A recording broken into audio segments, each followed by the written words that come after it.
আশ্বিনের মাঝামাঝি উঠিল বাজনা বাজি, পূজার সময় এলো কাছে।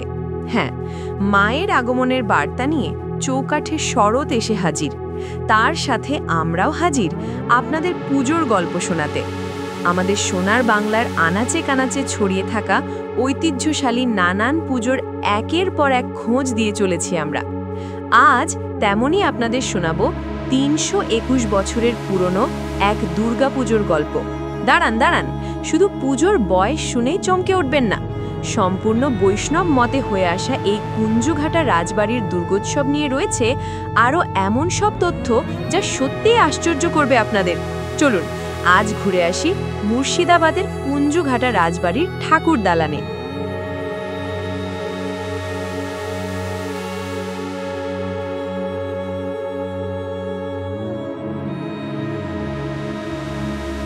ঐতিহাসিক মুর্শিদাবাদের কুঞ্জুঘাটা রাজবাড়ি মহারাজা নন্দকুমার রাজবাড়ি নামেও পরিচিত। এই রাজবাড়ির পুজো এবছর পদার্পণ করল ৩৬১তম বর্ষে।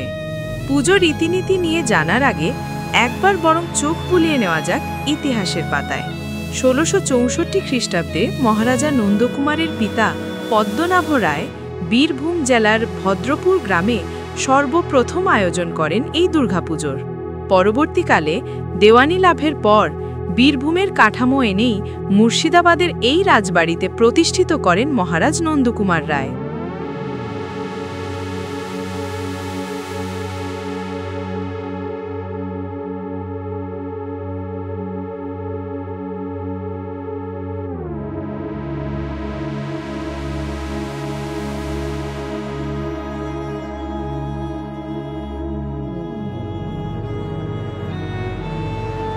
মহারাজা নন্দকুমার রায় ছিলেন চৈতন্য মন্ত্রে দীক্ষিত। এই রাজবাড়িতে প্রতিষ্ঠিত রয়েছেন মহাপ্রভু। নিষ্ঠার সাথে তার নিত্য পূজা হয় আজও। শ্রী চৈতন্যদেবের জীবদ্দশার এক অঙ্কিত তৈলচিত্র উপহার হিসেবেও পেয়েছিলেন মহারাজা নন্দকুমার। বৈষ্ণব ভাবধারায় বিশ্বাসী এই রাজবাড়ির পুজোতেও রয়েছে চৈতন্য মতের ছোঁয়া। ধ্যান মন্ত্র অনুযায়ী এখানে মা দুর্গা তপ্ত কাঞ্চন বর্ণা, গণেশ লাল এবং শ্বেতবর্ণের সিংহ দেখা যায়। সম্পূর্ণ বৈষ্ণব মতে হয়ে আসা এই দুর্গাপুজোয় মায়ের ভোগ হিসেবে নিবেদন করা হয় নিরামিষ আহার, বলি হিসেবে দেওয়া হয় মাসকলাই, জানালেন রাজবাড়ির এক সদস্যা। সম্পূর্ণ বৈষ্ণব মতে পুজো হয় বলে আমাদের এখানে সম্পূর্ণ নিরামিষ ভোগ রাগ হয়। মায়ের বলি হিসেবে মাসকলাই বলি হয় এবং দশমীতে ঘট বিসর্জনের পর জোড়া ইলিশের সাহিত্য করে বাড়িতে আবার আমিষ প্রবেশ করে। অষ্টমীর কি বিশেষ কোনো ভোগ রয়েছে মায়ের জন্য?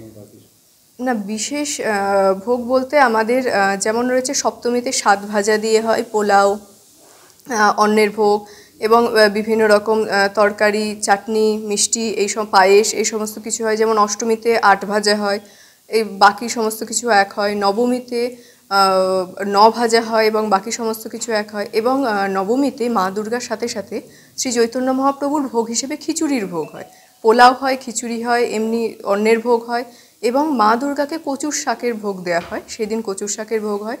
এবং দশমীতে মা দুর্গার বাসি ভোগ হয়। এমন বলা হয় যে মা দুর্গার বাড়ি ঘরে ফেরার তাড়া থাকার জন্য সে সময় বাসি ভোগের দেয়া হয় মাকে। এবং সেই দিন শিবের জন্য বিশেষ করে সিদ্ধি অর্পণ করা হয়। মুর্শিদাবাদের এই ঐতিহাসিক কুঞ্জুঘাটা রাজবাড়িতে দুর্গাপুজো উপলক্ষে ধুমধাম হয়ে আসছে সেই দীর্ঘদিন ধরে। সপ্তমীর সকালে নবপত্রিকা স্নানের সময় হোক বা সন্ধি পুজো, কামানের তোপ দাগার রীতি ছিল এখানে। পুজোর ৪ দিন ব্যাপী চলত কীর্তন, যাত্রা, থিয়েটার, বাদ যেত না কিছুই। আর তারপর বিষাদ মাখা বিজয়ার সকালে মহাদেবকে মায়ের যাত্রার খবর পাঠানোর জন্য ওড়ানো হতো নীলকণ্ঠ পাখি। ঐতিহ্যে ঘেরা এই রাজবাড়ির দুর্গাপূজা নিয়ে রয়েছে এমনই সব গল্প।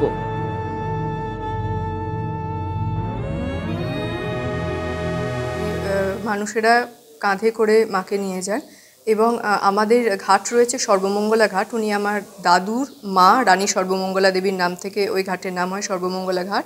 ওখানে মায়ের বিসর্জন হয়। আর ওই তৎকালীন সময় যে যাত্রা বা থিয়েটার হচ্ছিল সেই বিষয়টি যদি আমাদের সেই সময় যে নাট মন্দির ছিল সেই সময় পুজোর 4 দিন কীর্তন হতো, বিভিন্ন ধার্মিক যাত্রা হতো, এই সমস্ত কিছু হতো। এবং সেই সময় নীলকণ্ঠ পাখি ছাড়া হতো বিসর্জনের সময়, তোপ দাগা হতো সপ্তমীতে যখন নবপত্রিকা স্নান করতে যাওয়া হতো ঘাটে, সেই সময় সন্ধির সময় এবং ভাসানের সময়ও তোপ দাগা হতো। ইতিহাসের জেলা মুর্শিদাবাদ, কত উত্থান পতনের সাক্ষ্যে এই বহরমপুর, আর তার মাঝেই দাঁড়িয়ে আছে ঐতিহ্যে মোড়া কুঞ্জঘাটা রাজবাড়ি। সময়ের বয়স বাড়লেও রাজবাড়ির ঐতিহ্যে ভাটা পড়েনি এতটুকুও। প্রজন্মের পর প্রজন্ম একইভাবে বয়ে নিয়ে চলেছে জমিদার বাড়ির রীতিনীতি। সম্পূর্ণ বৈষ্ণব মতে চলা রাজবাড়ির এমন দুর্গোৎসব সচরাচর দেখা যায় না। মহারাজা নন্দকুমারের প্রতিষ্ঠিত এই পুজো এভাবেই চলতে থাকুক বছরের পর বছর। হয়তো আবারও এমন কোনো শরতের সকালে আমরা হাজির হব আভিজাত্যে আর ইতিহাসে মোড়া এই কুঞ্জঘাটা রাজবাড়িতে। ব্যুরো রিপোর্ট, মাধ্যম। Goa's transformation is more than just development. It's about progress and a brighter future for all. Bridges that unite aspirations, highways that bring communities closer, world-class airports welcoming opportunities. From modern infrastructure to seamless connectivity, Goa is on the fast track to grow. Under the decisive leadership of Prime Minister Narendra Modi and Chief Minister Dr. Pramod Sawant, the double-engine Sarkar is driving Goa towards Vikasit Bharat 2047, a future of prosperity, innovation and limitless possibilities.